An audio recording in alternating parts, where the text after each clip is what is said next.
Hello and welcome to Radio Television of Djibouti. Coming up, the Minister of Women and Family inaugurated this morning the Gender Observatory Center. In our regional news, the leaders Salva Kiir and Riek Machar proceeded to a power-sharing agreement. Thank you for joining us in our newsroom. Somali President Mohamed Abdullahi Mohamed Farmajo left the country after participating in the inauguration of Djibouti International Free Trade Zone. The Somali president was greeted at the airport by Prime Minister Abdul Qadir Kamil Mohammed, as well as the Minister of Equipment and Transport Mohammed Abdul Qadir Musa, the Ambassador of Djibouti accredited in Somalia Aden Hassan Aden, also greeted the Somali head of state Mohamed Abdullahi Farmajo.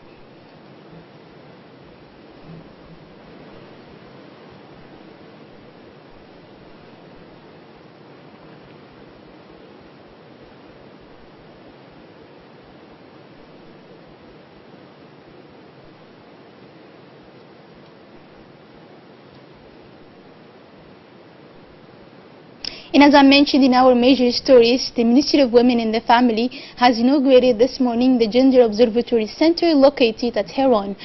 The inauguration ceremony took place in the presence of the Minister of Women and the Family, Mumina Hamad Hassan, the Minister of Justice, Mumin Ahmed Shah, the Commissioner responsible for the planning, Mr. Arab Amarri Ali Said, the UNDP representative in Djibouti, Mrs. Barbara Minzi, women parliamentarians, Director of Gender Observatory, and Executive Secretary of Honors, Hussein Hassan Darar, and other several guests took part in this ceremony.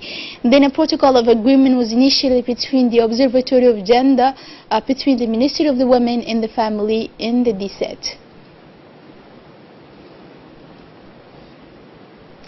In his speech, the Minister of Justice, Mr. Mumin Ahmed Sheikh, congratulated the Ministry of Women and Family and the entire ministry for this remarkable initiative. And for her part, the Minister of Women and Family, Mrs. Mumina Ahmed Hassan, explained the objectives of the Gender Observatory, which allows, she said, the monitoring and permanent evaluation of respect of gender indicators in the vision of sustainable development. Also in the news, an important meeting was held today at the Ministry of Decentralization in the presence of the Minister of Decentralization, Aramis Mohammed, the Mayor of Djibouti City, and the President of Djibouti Commons. The meeting, organized on the initiative of the Minister, aimed to discuss the best ways to ensure the cleanliness of the capital. The Minister has drawn the attention of local elected officials for better coordination between municipalities and major districts of the capital to overcome household waste and floating waste that disfigure and pollute our capital, he said. For the Minister, the cleanliness of Djibouti City can only be effective if the local elected officials invest themselves alongside the professionals of the road network. In addition, the Minister of Decentralization took the opportunity to remind local elected representatives of the need to define an effective working method between them and the sectoral ministries. A certificate awarding ceremony for 13 winners of pilot competition took place today at Djibouti Campus Palace. The ceremony was chaired by the Minister of Education and the Director of Air Djibouti. The happy candidates have passed the test of logic and general culture, among others. There are 10 boys and 3 girls. They will soon fly to Kenya to receive training at the Air School to obtain professional licenses and qualifications in order to practice the profession of a pilot.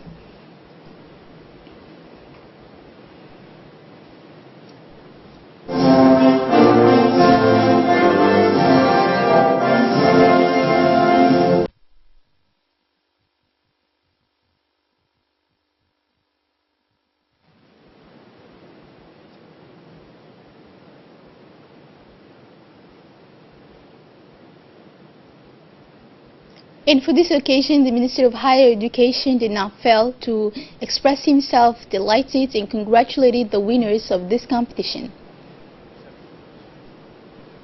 The National Office for Assistance to Refugees and Disasters (ONARS) hosted yesterday the third meeting of Extended Working Committee of the CRFF, which corresponds to the Global Framework of Action for Refugees. CRFF is a new approach to global search for solutions to the problems of refugees and migrants around the world. This meeting was chaired by the Secretary General of the Ministry of the Interior, Siraj Omar Abdul Qadir, with the presence of Executive Secretary of ONARS, Hussein Hassan Derar, representative of the various ministries concerned, as well as representative of the donors and international NGOs. At the 2016 Refugees and Migrants Summit held in New York, the government of Djibouti made three commitments, namely the National Refugees Act, access to quality education, and the inclusion of refugees in the national health system. In view of the commitment made in Nairobi's statement in March 2017, the government of Djibouti, in collaboration with its partners, has developed a national action plan. This national action plan included three commitments and extended the CRFF's priorities to other sectors, including voluntary repatriation, water and sanitation, livelihoods, as well as resettlement and the legal framework. The meeting concluded with the presentation of a video projection of a solid waste project for sustainable brick making and shelter construction presented by the NRC in collaboration with the NGOs UNOPS. Under the leadership of the Ministry of Muslim Affairs, the service program and project of the ministry, with the collaboration of the Office of United Nations Fund for the Population, has closed last Thursday at the Hotel Kashia, a training for the trainers of the Network of Faith. This workshop was held in the presence of the Secretary General of the Ministry of Muslim Affairs, Mohammed Ahmed Sultan, Deputy Director of United Nations Population Fund, Amina Abdul Qadir, as well as the head of the Program and Project Department of the Ministry, Zainab Musa Dawali, and the President of the National Network, Sheikh Abdurrahman Muhammad Ali. This 5-day workshop was animated by the international expert Dr. Zayed Zinari, who was followed by 20 trainers to benefit from this workshop. It aims to commit to abandoning the female genital mutilation in their homes and implement a number of community outreach initiatives in community development centers and mosques and through the media to sensitize the Djibouti community to abandon of this habit and encourage families to abandon the FGM in all national territories. The Secretary General of the Ministry of Muslim Affairs, Mr. Mohammed Ahmed Sultan, delivered a speech in which he expressed the importance of the training and wished a beneficial training to all who showed their commitment to the achievement of the fixed objective as regards of the female genital mutilation and its total abandonance, or to avoid the negative effects of female circumstance. As the country has recently celebrated its Independence Day, the Djiboutian community residing abroad continues celebrating their national day. In this case, the Association of Djiboutian Students residing in Senegal and the entire Djiboutian community celebrated the 44th anniversary of the independence of our beloved country. The ceremony was organized by the Student Association residing in Senegal, a festival that was total notability through the musical entertainment and dance performances, the atmosphere and enthusiasm marked by the patriotic songs, traditional dances of folk groups in Arabic, Somali and Afro languages. In his speech, the young president of the Association of Students residing in Senegal, Abu Bakr Hussein Ahmed, paid tribute to the martyrs of independence and honored the courage, dignity and memory of all the heroes of independence who deserve recognition, infinite and eternal as well. Then he said they were at the forefront of the fight to help defend the free world.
also the Association of Djiboutian of Provence, created in 1948, the oldest association in the south of France, chaired since 2015 by Omar Jama Mohamed, organized in Marseille, Saturday, June 30, 2018, a great evening for the commemoration of the 44th anniversary of the independence of the Republic of Djibouti.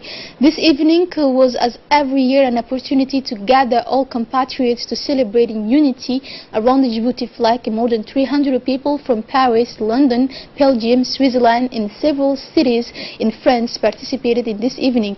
And once again this year, prestigious guests have honored the ceremony, such as the ambassador of Djibouti in Paris, Mr. Ayad Musad Yahya, and his counselor, Mr. Murad Hussein Muti, and Mrs. Samia Angali, senator of the Ghon, and two of other her advisors. Mr. Khadir Ratey Hussein, Djiboutian mayor of Morée, and the ambassador and the president of the association, the Ajib, have warmly, respectively thanked the President of the Republic of Djibouti, Ismail Mergeli, and his wife, Mrs. Qadra Mahmoud Haid, in their speech. The guests and compatriots admire traditional Afar and Somali and Arab dances, and to the beautiful songs of our guest, the singer and star Kaltoon Bado, who especially recorded songs for this commemoration organized by the association. During the evening, it was awarded the cup to the winning team of the tournament 27 June 2018, organized by the association in honor of the celebration of the 44th anniversary of the Republic of Djibouti. And on the international news, South Sudan power sharing agreement between the leaders Salva Kiir and Riek Machar. More in this video. South Sudan's warring parties have agreed to a power-sharing deal that will see rebel leader Riek Machar return to his position as vice president, according to Sudanese foreign minister. The deal was reached on Saturday in the Uganda capital Kampala, aimed at ending the renewed civil war in South Sudan, which erupted in 2003 when a political dispute between President Salva Kiir and Marshal, his then deputy, escalated into a military confrontation. It has been agreed that there will be 4 vice presidents. The current 2 vice presidents plus Riek Machar will assume the position of first vice president, and then the 4 positions will be allocated to a woman from the oppositions. The Sudanese foreign minister was quite. And that's all for this edition. Thank you for joining us on RTD channel, and have a good night.